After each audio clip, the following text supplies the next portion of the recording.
Fala aí, criança! Rogério Nascimento na área para continuar falando sobre a transitividade verbal, tá? Em primeiro lugar, eu gostaria de lembrar que na última aula eu disse que transitividade também pode ser chamada de predicação, tá bom? E por que predicação? Porque está totalmente relacionado ao predicado. Deixa eu diminuir aqui o vídeo.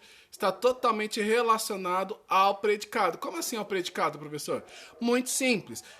Se lá na aula dos termos essenciais da oração, eu disse para vocês que nós temos o sujeito e o predicado. Se o predicado é tudo aquilo que não for o sujeito, então o predicado é o verbo mais a informação que eu tenho ali para complementar, tá? Então, veja só nesse exemplo. Pedro canta. Nesse primeiro exemplo, nós temos um predicado que vamos chamar de predicado verbal. E por que predicado verbal? Porque a informação mais importante está no verbo. Pedro canta. No segundo exemplo, Pedro é cantor, tá? Então, nós temos o verbo é, do verbo ser, mas esse verbo só está funcionando para ligar. A informação mais importante está em cantor. Portanto, o predicado é nominal, não é um predicado verbal. Beleza? Tranquilo até aqui?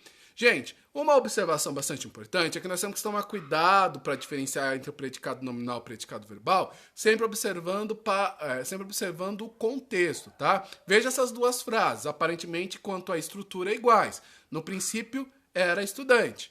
Na segunda frase, no princípio, era o verbo. Qual é a diferença entre uma e outra? Mais incrível que pareça, uma dessas frases tem um predicado verbal e outra tem um predicado nominal. E o segredo está na estrutura, tá?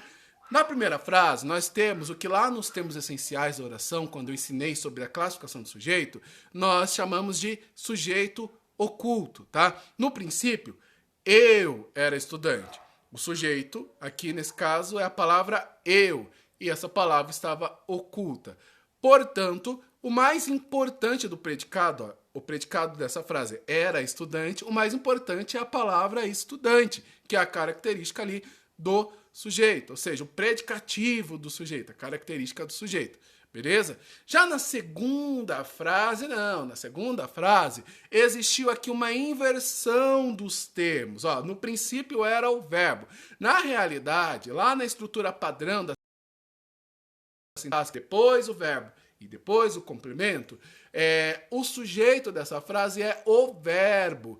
E existia, gente, olha que simples. Na realidade, o verbo era ali só está substituindo. Ele tem um sentido, significado, o mesmo significado que a palavra existir. Automaticamente, o mais importante do predicado, olha, existia, né? O mais importante do meu predicado é a palavra existia, que é a informação que eu quero passar sobre o verbo. Tranquilo, gente? Vamos para o próximo slide.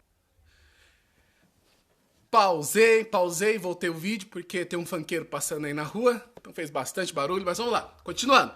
Verbo de ligação. Então, nós vamos falar agora um pouquinho sobre os tipos de verbos dentro de um predicado, que é basicamente o que estuda a transitividade do verbo de ligação. Como eu disse anteriormente, o verbo de ligação ele só serve para ligar. Ele não tem sentido nenhum, tá? Então, por exemplo, se eu digo assim, olha, professor dançou. Você consegue imaginar essa ação do professor dançando. Se eu falo, o professor andou. Você consegue imaginar a ação do professor ali caminhando, né? Mas se eu digo, o professor você não consegue imaginar nada, porque é apenas uma palavra gramatical. Serve para ligar a parte mais importante da frase, do predicado, que é a palavra ali, no caso, feliz. Tá? Então, os verbos de ligação são o verbo ser e o verbo estar. Se tem o verbo ser e o verbo estar na frase, geralmente é porque esse verbo é um verbo de ligação. E o complemento é uma característica do sujeito, ou seja, um predicativo do sujeito. E é assim mesmo que chama, tá, gente? Predicativo do sujeito. Por exemplo, o professor é o sujeito, verbo, feliz, predicativo do sujeito. Nos casos abaixo, a mesma estrutura. Sujeito, verbo de ligação, predicativo do sujeito. E temos também aqui dois casos de verbos que, embora não sejam o verbo ser e estar, mas podem ser substituídos pelo verbo ser e pelo verbo estar. Olha, o professor parece feliz. Posso substituir pelo verbo ser ou pelo verbo estar. O professor ficou feliz. O sentido maior ali do predicado, a informação essencial que eu quero passar, está no complemento e não necessariamente no verbo, tá bom?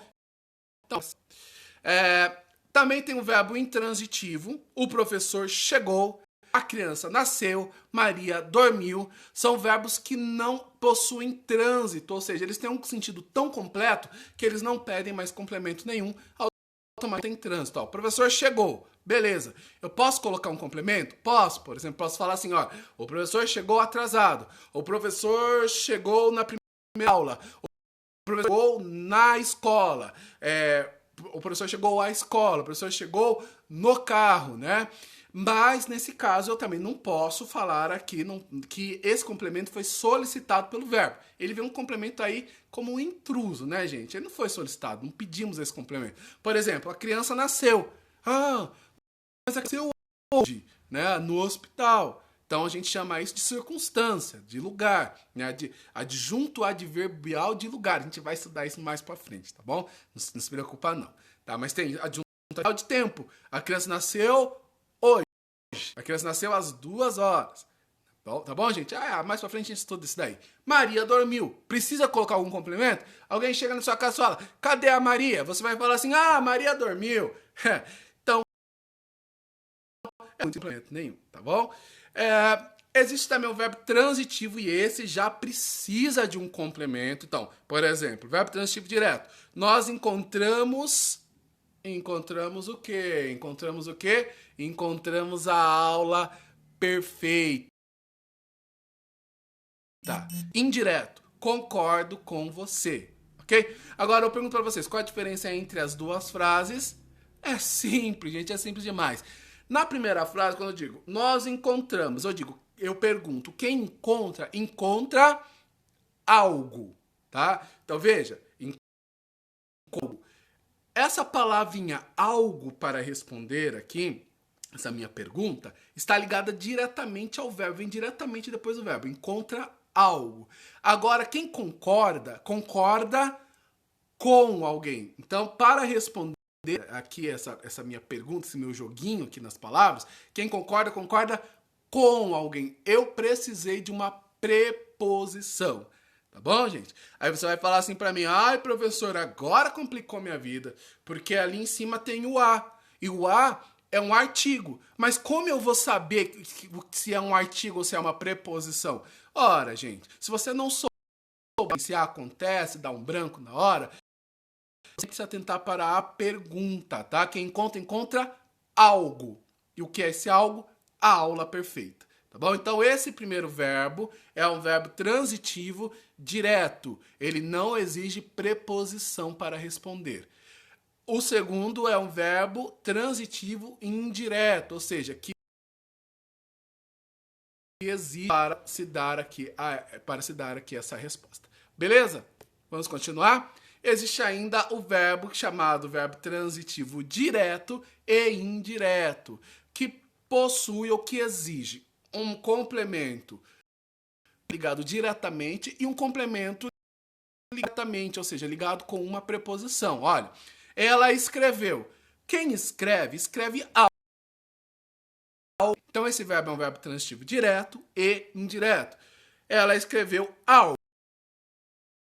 O que para alguém? Para você, beleza? Bem, na próxima aula, nós vamos falar sobre esses complementos ligados aí. É extremamente importante você saber, porque os complementos, eles tendem a ser um pouquinho difíceis de assimilar ali. Algumas pessoas têm algumas dúvidas, mas você vai ver, gente, que é muito fácil. Se você tiver dúvida sobre esse assunto, é muito comum que se tenha. Todas as suas dúvidas, beleza, gente? Muito obrigado por essa aula. Não se esqueça aí de se inscrever no meu canal. Vai ser muito importante isso pra mim e também pra você, pra sempre estar, beleza? Muito obrigado, galera, e até a próxima aula. Lembra, titio ama você.